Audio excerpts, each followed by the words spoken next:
Quem vai para o umbral? Como sair do umbral? E o que fazer para não ir para o umbral? Bom, gente, o umbral é tema de muito medo das pessoas, né? E se você quer saber sobre esse tema, quer saber o que fazer em vida para não ir para o umbral, para a gente ir direto para a colônia espiritual, fica aí até o final desse vídeo. E é muito importante também que você que ainda não é inscrito ou inscrita se inscreva, porque vem muito conteúdo por aí. É muito importante que você esteja inscrito ou inscrita para receber as notificações, tá certo? Então bora pro vídeo. Quem vai para o umbral? E por que o espírito vai para o umbral? Bom, o umbral é um lugar onde a maior parte, não digo todos, mas a maior parte das pessoas vai depois da morte. Ali os espíritos desencarnados ficam por tempo indeterminado, pois é onde eles têm a oportunidade de se redimir de suas falhas, de seus erros, e omissões durante a vida física. E em seguida eles conseguem sair dessa região e ir para as colônias espirituais. E aí você me pergunta, tá, e por quê? Qual o motivo deles irem para lá? Bom, são diversos os motivos que levam os espíritos desencarnados a passarem pelo umbral.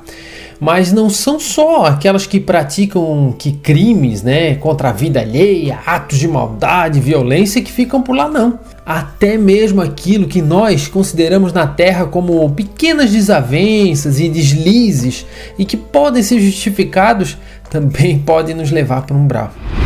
Essas pequenas atitudes e pensamentos, em seguida, após o desencarne, se transformam num fardo, num peso na consciência que nos prende a essa região. O próprio André Luiz, o autor do Nosso Lar, psicografado pelo Chico Xavier, conta que tinha uma vida considerada normal para os padrões da época. E mesmo assim, sabe qual foi o resultado, né? Bom, enquanto encarnado ele era médico, ele tinha uma família e filhos, mas deixava em segundo plano a família. Além disso, ele não atendia aquelas pessoas que não podiam pagar, e nem dava apoio moral aos necessitados de um pouquinho que fosse de atenção, mas abusava dos vícios do álcool e do fumo. E ele morreu por causa dos abusos que praticou contra o próprio corpo físico, o que lhe conferiu o título de suicida por parte dos outros habitantes do umbral.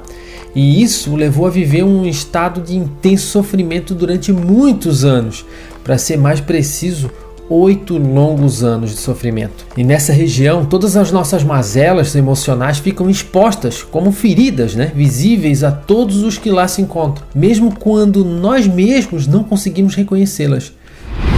E como o espírito consegue sair do umbral? Bom, o espírito que está lá no umbral, ele fica lá até sentir o arrependimento sincero, pelas suas ações passadas. Assim, ao reconhecer as suas ações menos dignas e se penitenciar com a sua própria consciência, ele pode se libertar daquela região de sofrimento. Bom, dessa forma, quando ele eleva a sua vibração, o espírito pode perceber a presença de outros espíritos de planos superiores que antes ele não percebia, porque não havia a afinidade necessária. Nas regiões espirituais, assim como na Terra, nós nos ligamos pelo pensamento àqueles que são semelhantes a nós. Então se liga, hein? É hora de vigiar os seus pensamentos. Então é natural que enquanto o espírito se alimenta de pensamentos sombrios, de revolta, de vingança, ódio, ele se ligue à densa região do umbral e caia nessa região e fique por lá anos, Porque é lá que as vibrações mentais por ele emitidas encontram afinidade e energia parecida. Então a gente é atraído para aquele local. Mas quando se modifica as nossas emanações mentais, ele reconhece a sua condição e abriga pensamentos de humildade. Nesse momento, então, o pedido de auxílio pode ser atendido pelos benfeitores. Estes conseguem, assim, ajudar o espírito redimido a alcançar um dos postos de socorro espiritual, onde ele receberá tratamento necessário à sua recuperação. Em seguida, com as forças refeitas, o espírito desencarnado participa de grupos de trabalho e de estudos, preparando-se para melhor aproveitar a próxima reencarnação. Ele vai ter, então, a oportunidade de colocar em prática todos os seus novos aprendizados. E como é o trabalho das equipes socorristas do umbral? Bom, no plano espiritual existem vários postos de socorros que atendem a região do umbral. Eles são habitados por espíritos mais evoluídos que procuram socorrer aqueles que já se encontram em condições de resgate. As equipes socorristas saem em caravanas diariamente, procurando espíritos que possam ser atendidos e encaminhados a estações de socorro que ficam localizadas dentro do próprio umbral. Então logo são levados para hospitais em colônias espirituais superiores, onde vão ser tratados e preparados para as novas reencarnações, que é o caso da colônia Nosso Lar. E o trabalho, de auxílio prestado pelos socorristas é muito criterioso. Não pode ser aceito nas colônias aqueles que querem somente ludibriar, mostrando assim um falso arrependimento. Eles escolhem e analisam muito bem, e comparam a vibração. E o mesmo vale para aqueles que ainda não conseguiram se convencer de suas responsabilidades da vida e do necessário caminho de melhoria e avanços na esfera espiritual.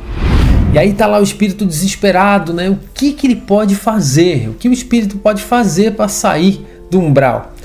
Bom, os amigos espirituais reforçam a necessidade de, ainda na existência terrena, perdoar, não guardar mágoa e rancor. Além disso, não praticar atos que possam prejudicar os outros. Traduzindo, não faça para o próximo o que você não gostaria que fizesse contra você. E tente manter a todo momento a vibração elevada e a sintonia com o plano espiritual superior e não dá tanto valor demasiado à matéria. Uma dica: todos os dias quando acordar, faça uma oração e pense nos erros que cometeu no dia anterior. Peça a Deus e ajuda os amigos espirituais para que nesse dia você não volte a cometer esses erros. Depois de tudo isso, compreendemos o papel importante de nossos pensamentos, não só para a nossa vida material, o aqui e o agora, mas como ferramenta de construção da vida futura, depois do desencarne, do retorno ao nosso plano espiritual. E assim, ainda que passemos pelo umbral, certamente a nossa estada não será tão longa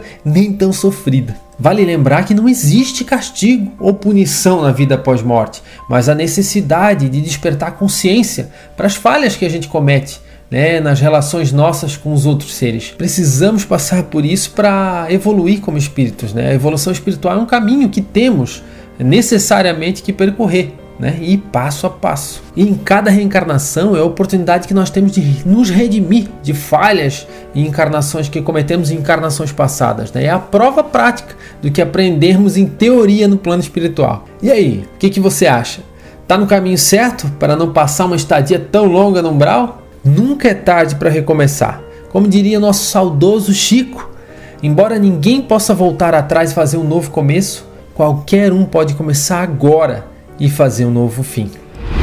Quero agradecer de coração a sua presença aqui no canal. Se inscreva no canal, não deixe de deixar o joinha. Um grande abraço, fiquem todos com Deus e até o próximo vídeo.